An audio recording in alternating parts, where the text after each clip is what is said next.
Hi everyone, good morning. आज 11 जनवरी है। 11 जनवरी यानी कि 11th ऑफ जनवरी का इंपॉर्टेंस है। 11th ऑफ जनवरी जैसा कि हम आप सब जानते हैं 1966 हमारे बीच हमारे प्रधानमंत्री लाल बहादुर शास्त्री जी नहीं रहे। हार्ट अटैक से उनकी मृत्यु हो गई एज ए प्रधानमंत्री के तौर पर, यानी at office, passed away due to heart attack यानी cardiac arrest at capital of Uzbekistan Tashkent.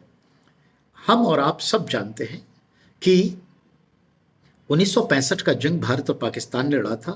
इस लड़ाई में हम जीते थे, उसके बहुत बड़े क्षेत्र पर कब्जा भी कर लिए थे और ये लाल बहादुर शास्त्री लौटाना नहीं चाहते थे। बिल्कुल सही स्टेप उनका था, पर कांग्रेस इंदिरा गांधी अन्य के प्रेशर की वजह से जो बातें हुई, रशिया के मेडिटेशन से मेडिटेरियन से यानी रशिया के मध्यम यानी मध्यस्थता से एक एग्रीमेंट होना था।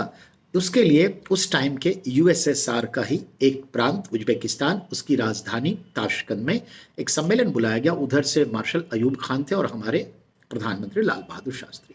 तो जैसा कि हम और आप सब जानते हैं कि 11 जनवरी 1966 को साइन हुआ और उसी रात इनको हार्ट अटैक हुआ और वो डेथ कर गए। सुबह उनकी डेड बॉडी परी हुई मिली, कोई पोस्टमार्टम नहीं किया गया और बहुत सारी चीज़ इस पर ताशकंद फाइल करके आप भी जानते हैं, पिक्चर भी बनी।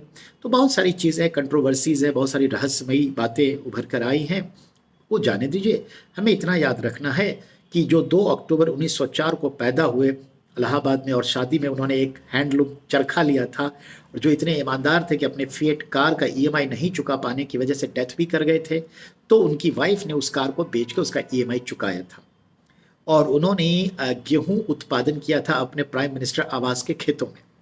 तो उनकी कहानी बड़ी अजीब सी है और बहुत ही, उन्होंने ही जय किसान का नारा भी दिया था और हरित क्रांति की शुरुआत भी हुई थी। उन्हें हम शांति पुरुष के नाम से जानते हैं।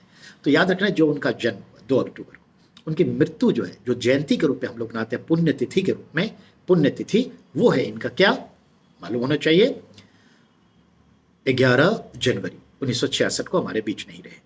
याद रखिएगा, प्रधानमंत्री पद पर रहते हुए डेथ किए, एक पॉइंट। दूसरा, देश के बाहर मृत्यु को प्राप्त एकमात्र भारतीय प्रधानमंत्री के तौर पे भी उन्हीं को जाना जाएगा, लाल बहादुर शास्त्री। ठीक है, बहुत बहुत धन्यवाद आप सभी का। इसी तरह से आप चैनल को सब्सक्राइब कर लिए, Ramendra the art of understanding देखते रहिए।